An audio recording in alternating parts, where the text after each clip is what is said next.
قصتنا النهاردة عن حكاية حقيقية لدجال كان بيستخدم السحر عشان ينصب على الناس ويغصب البنات. بدأت القصة في مدينة اسكندرية لما واحد اسمه أحمد إسماعيل راح للبوليس عشان يقدم بلاغ ضد واحد اسمه أحمد نصار.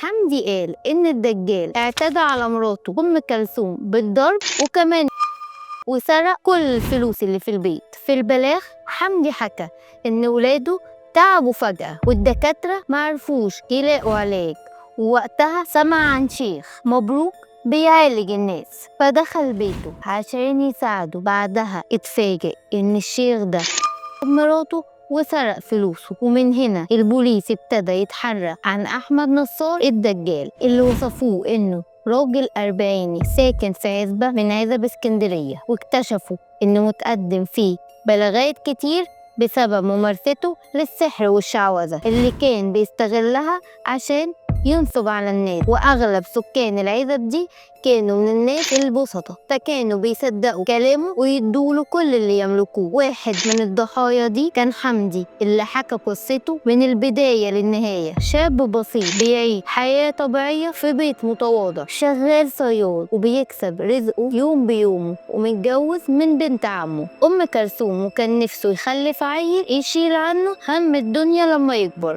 عدت سنين، حمدي محروم من الخلفة، ولكن ربنا رزقه بأول طفل. فرحته كانت كبيرة جدا وعمل سبوع حضرته العزبة كلها، ولكن للأسف فرحته ما كملتش. فبعد شهرين الطفل مات.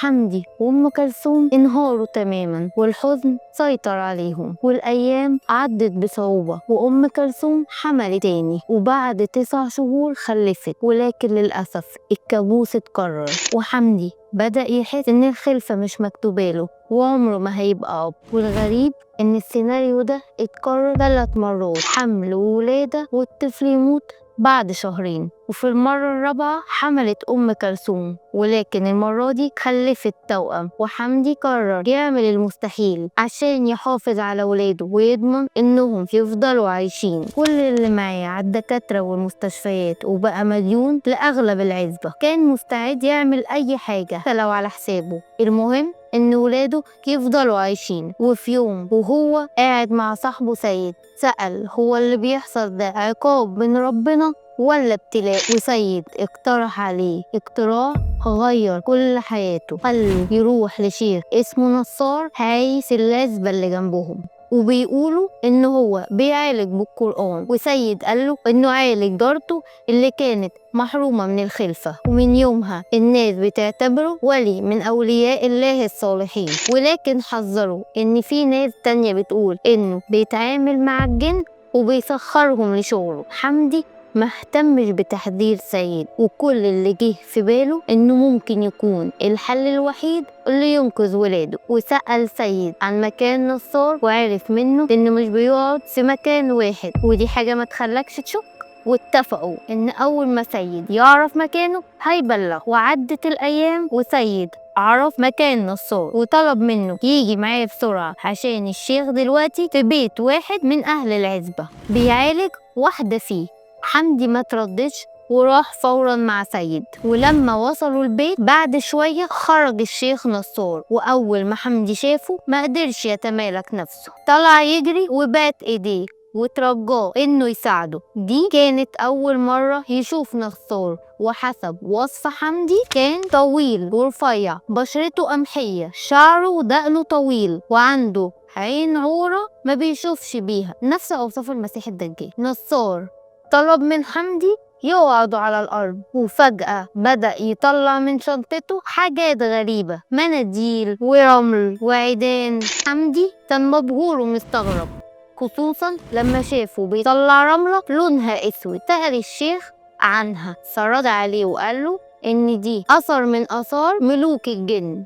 بدأ نصار يحط الرمل على المناديل وكأنه بيرسم بيها، وفضل يتمتم بكلام غريبة إنها تعويذة. بعد ما خلص بص لحمدي بنظرة غريبة وقاله إن كل المصايب اللي بتحصل ليها سبب، طار قديم بين واحد من أجداده وملوك الجن، وإن الجن بينتقم منه في ولاده. حمدي كان مصدوم ومش فاهم كلام نصار، وسأله لو في حل للمشكلة دي. فنصار قال له إنه لازم يروح بيته ويعمل جلسة، وطلب منه إنه يجيب أنواع معينة من الأعشاب هيستخدمها في الجلسة دي. واتفقوا على ميعاد، وحمدي وافق فورا، وهو بيتمنى من كل قلبه إن الجلسة دي تنقذ ولاده وما يموتوش زي اللي قبلهم. وعدت الأيام وجه الميعاد اللي اتفق عليه حمدي مع الشيخ نصار. ولما جه قال لحمدي إن الليلة دي ليلته هو، ولازم يكون معاه لوحده في البيت.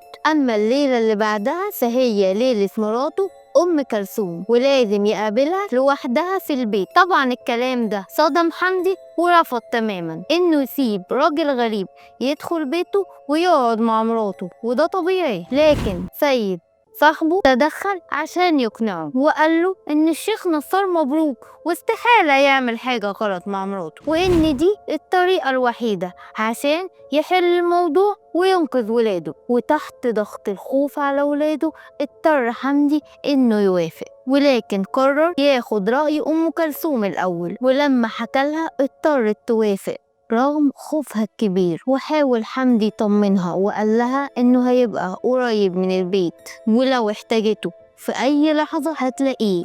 وفي الليلة التانية نصار لبيت حمدي طلب منه إنه يخرج مراته أم كلثوم وما ترجعش غير الليلة التانية. أم كلثوم طلعت قعدت عند قرايبها وسابته لوحده مع نصار في البيت. في الليلة دي طلب من حمدي إنه يدخل أوضة النوم. أول ما دخل بدأ نصار يجهز الطقوس، ولع أعواد البخور وبدأ يحرق الأعشاب على الأرض. طلب من حمدي يقعد قدام النار وطلع إزازة فيها سائل شبيه بالدم وبدأ يرسم بيها على حيطان الأوضة. مع الوقت بدأ حمدي يفقد وعيه أكتر من مرة، وكل مرة نصار يسوقه فيها ويفضل يكتب في الرسوم والتعويذ. استمر الوضع ده لحد شروق الشمس، وآخر مرة حد ما نصار سوق حمدي وطمنه إن الطار بينه وبين ملوك الجن انتهى، وقال له إن المشكلة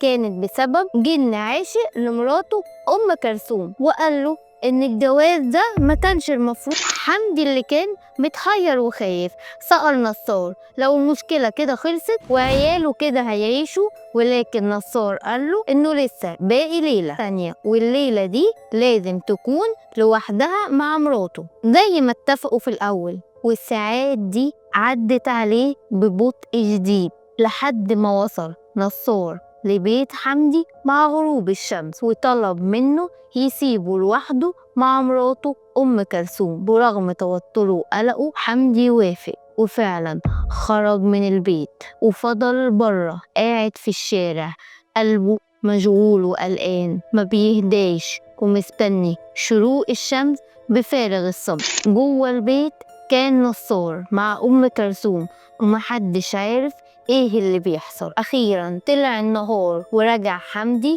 على بيته بسرعة. فضل يخبط على الباب لكن محدش كان بيرد، وزاد قلقه اكتر. قرر يكسر الباب، واول ما دخل اتصدم من اللي شافه. مراته ام كلثوم كانت مرمية على الارض مجردة تماما من ملابسها، وراسها بينزف دم، وكمان كل دهبها اللي كانت لابساه اتسرق. ما ضيعش وقت، خد مراته فورا على المستشفى لحد ما فاقت.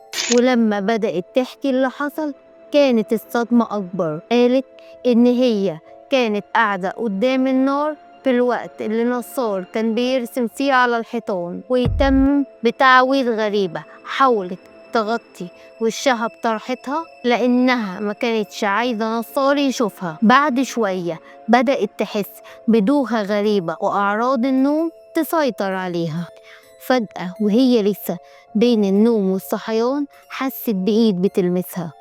رفعت عينيها لقت نصار بيقرب منها. حاولت تبعده وتصرخ لكنها اتفاجئت بضربة جامدة على دماغها أفقدتها الوعي تماما.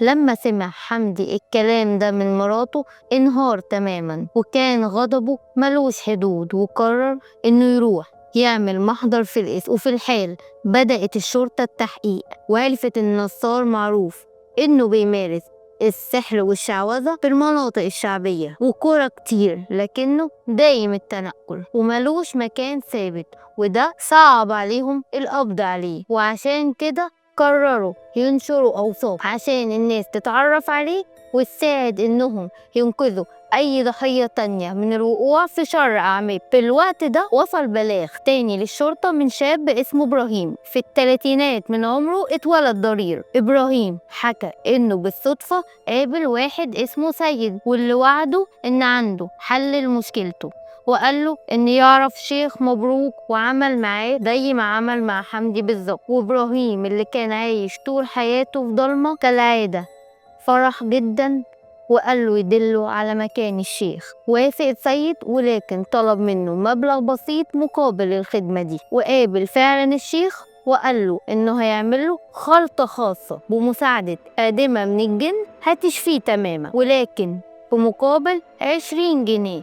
ده كان مبلغ كبير جدا وقتها عشان يحضر المكونات ويعمل الخلطة، ودفع فعلا. واتفقوا تاني يوم يتقابلوا في مكان معين، ووصل إبراهيم في الميعاد، ولكن نصار ما وصل وفضل يروح لنفس المكان لأيام كتيرة. وقتها إبراهيم أدرك إنه اتنصب عليه وحاول يدور على سيد، وفعلا لقاه، لكن سيد قاله إنه ما يعرفش مكان الشيخ، وأكيد حصلت ظروف منعته من إنه يجي. إبراهيم اللي كان غضبان راح فورا يبلغ الشرطة، ولما الضابط سمع القصة أمر فورا باستدعاء حمدي اللي قدم قبل كده بلاغ في نصار، وطلب يعرف منه اسم صاحبه اللي دله على نصار. وكانت المفاجأة لما عرف انه نفس الشخص سيد اللي وجه ابراهيم برضه لنصار. اصدر الضابط امر بالقبض على سيد، ولكن في التحقيقات سيد انكر تماما وقال انه بس سمع عنه وعن معجزاته، وعشان كده كان بينصح الناس تروح له. بعد شوية حضر شخص تالت اسمه محمد عيسى ساكن في عزبة مجاورة للضحايا اللي فاتوا، وطلب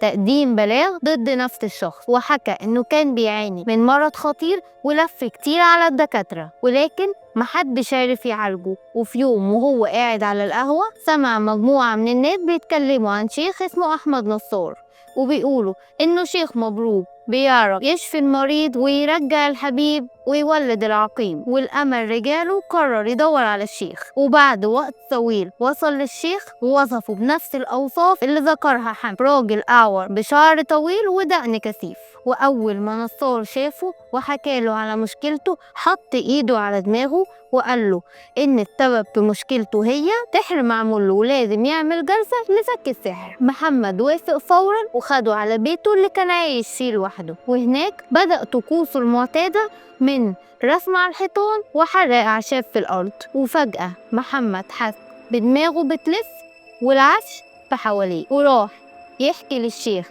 عن اللي بيحصل له، ولكن قال له يخرج من الأوضة ويسيبه لوحده يكمل الجلسة. وبعد شوية خرج نصار وهو معاه قطعة قماش بيضة فيها رسومات باللون الأحمر، وقال له إن ده حجاب لازم يلبس ما يخلعهوش أبدا، وطلب منه 10 جنيه مقابل الجلسة. محمد اللي كان مستعد يعمل أي حاجة عشان يخف وافق ودفع الفلوس. وعدت الأيام ومحمد كان مستني الألم اللي عنده يخف، لكن العكس هو اللي حصل، والألم كان بيزيد يوم بعد يوم. في الوقت ده أدرك إن الشيخ نصار ما هو إلا نصاب، وقرر إنه يعمل فيه محضر مش بس عشان يرجع فلوسه لكن عشان ما يضحكش على حد تاني. وفي الوقت اللي الشرطة كانت تدور عليه قرر رئيس المباحث يستجوب سيد مرة تانية، لأنه كان العامل المشترك بين بلاغين مختلفين، ولكن سيد استمر في الإنكار.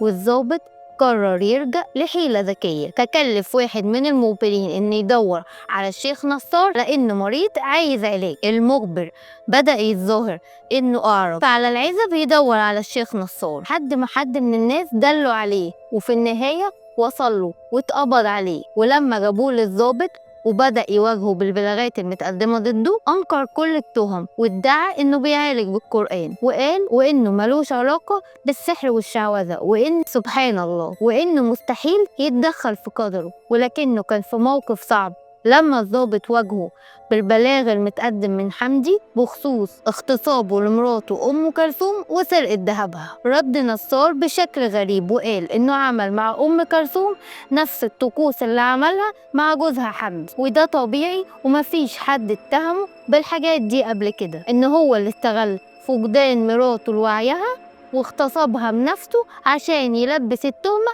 للشيخ نصار، وإن هدفه كان سرقة ذهب مراته اللي كانت حصلت عليه من ورثها بعد وفاة والدها، إنها رفضت تساعده بالفلوس دي. ولما الضابط سأله عن مصدر معرفته إنها ورثت ذهب من والدها رد إنه عرف من حمدي نفسه، لكن حمدي أنكر تماما إن هو قال له حاجة زي كده، وإنه أصلا كان نايم عند بيت سيد وقت حدوث الواقعة. الضابط قرر يستدعي أم كلثوم عشان تحكي الحقيقة بنفسها، ولما جت أكدت إن هي شافت نصار وهو بيدي عليها قبل ما تفقد الوعي، وإن ده حصل بعد ما قعدت قدام النار اللي كان مولعها نصار أثناء الطقوس. وحمدي قال إن هو كمان حس بأعراض مشابهة في الجلسة بتاعته لما قعد قدام النار. بعدها قرر الضابط تحريز كل الأعشاب اللي كانت مع نصار وبعتها للمعمل الجنائي، وكانت النتيجة إن هي فيها أعشاب مخدرة. ولما واجهوه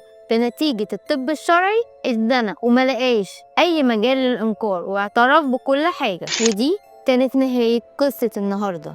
ما تنسوش تتابعونا وتكتبوا لنا رأيكم في التعليقات، واستنونا مع قصة جديدة.